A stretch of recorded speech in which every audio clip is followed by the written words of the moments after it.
Morning students. तो आज हम पढ़ रहे हैं क्लास 8 का। तो प्रीवियस क्लास में आपने तो methods of the modern methods of the irrigation से सिंचाई के मैंने आधुनिकता के विधि में पढ़ा था। ठीक है, अब नेक्स्ट है आपका protection of the crop from the paste and disease, यानी अपनी फसल को कीड़े और बीमारियों से बचाने का। Organism rodent organisms such as the rodents and insects which attacks or and damage crops are called the pest।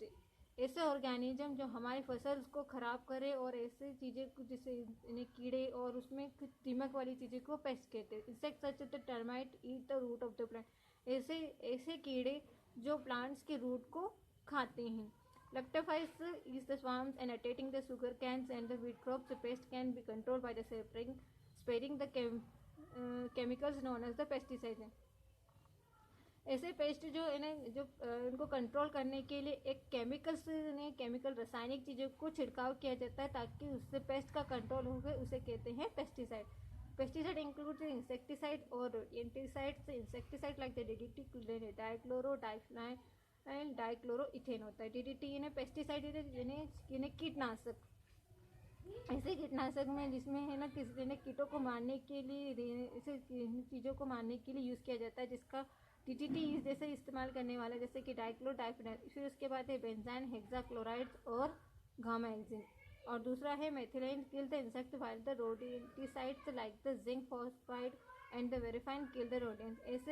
ऐसे जो कीटनाशक होते हैं जो कि कीड़े को इल्लियों को मारने के लिए यूज़ किया जाता है। Micro organism like the bacteria, fungus and the various virus cause the numerous disease in the crop. इन्हें माइक्रो ऑर्गेनिज्म जैसे कि ऐसे छोटे छोटे ऑर्गेनिज्म होते हैं जैसे कि बैक्टीरिया, फंगीज और वायरस जो कि हमारे क्रॉप्स हमारी फसल्स को बीमार करते हैं, इसे ख़राब करने में मदद करते हैं। ठीक है, फॉर एग्जांपल जैसे कि वीट रस्ट है, वीट स्मट है, potato blights are caused by the fungus. ये जो हमारे जो अनाज होते हैं गेहूँ में और आलू में जो लगने वाले वो किसके कारण होते हैं? फंगिस के कारण होते हैं। विटलेस of the plant is caused by the bacteria which block the xylems and water conducting tissue in the plant.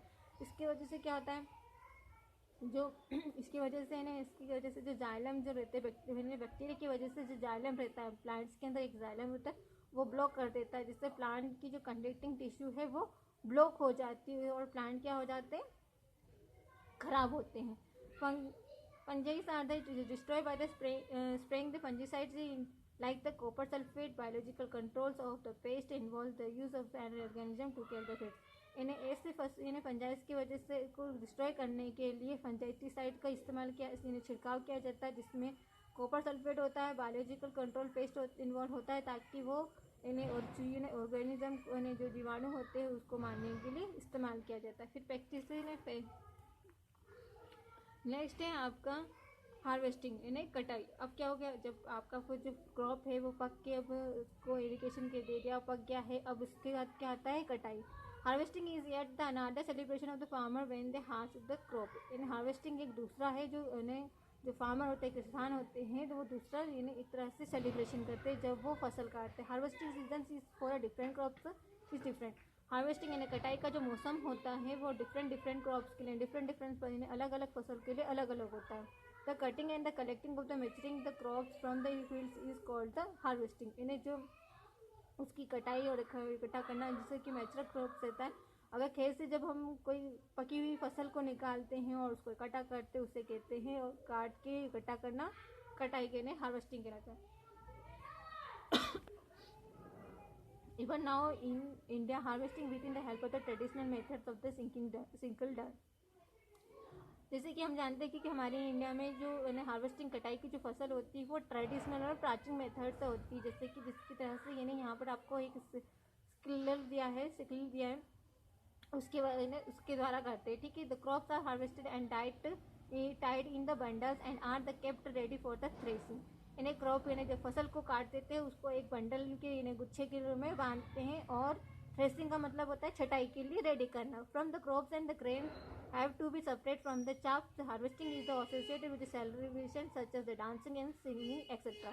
जब हम फसल को हम भूसे से इकट्ठा करते हैं तो उस वक्त जब कटाई होती है तो उसके साथ हम सेलिब्रेशन करने, जब कटाई का एक सेलिब्रेशन एक उत्साह की तरह इस्तेमाल करते हैं, जिसमें आप डांसिंग होता है, सिंगिंग होता है। ठीक है, जैसे कि पंजाबी लोग जब कटाई करते हैं तो लोहड़ी बनाते हैं, ठीक है। वो किस लिए करते हैं? क्योंकि उनकी फसल की कटाई होती है। नाउ नेक्स्ट है आपका threshing. Threshing is the purpose by which the grains are release from the chaff. This is done either by the hand or by using the animals such as the bullock or the camel. The harvested crop is separated on the ground and the bullock or the camels are made by the walk over them again and again till the grain come out by the chaff. यानी छटाई का मतलब ये process है ना, जैसे इस प्रक्रिया में छटाई होती है, पर जो भी आप अनाज निकालते हो भूसे से, उसमें छटाई का वाला काम होता है। जैसे ठीक है, या तो ये इसका हाथ से भी किया जाता है और या तो फिर एनिमल से, जैसे कि वो जो बैलगाड़ी होती है और ऊँट के होते हैं। यानी जो फसल होती है उसे फसल को जब छटाई करते हैं तो भूसे से अपना अनाज निकालना रहता है। इसमें क्या होता है, इसको जो ग्राउंड यानी ज़मीन में फैलाया जाता है, उसके ऊपर यानी कोई जैसे बैल है या ऊँट है, उसके ऊपर बार बार चलाया जाता है, जिससे भूसे ने जो भी अनाज है उससे भूसा अलग हो जाए। Tractor are used for doing this job is the modern time.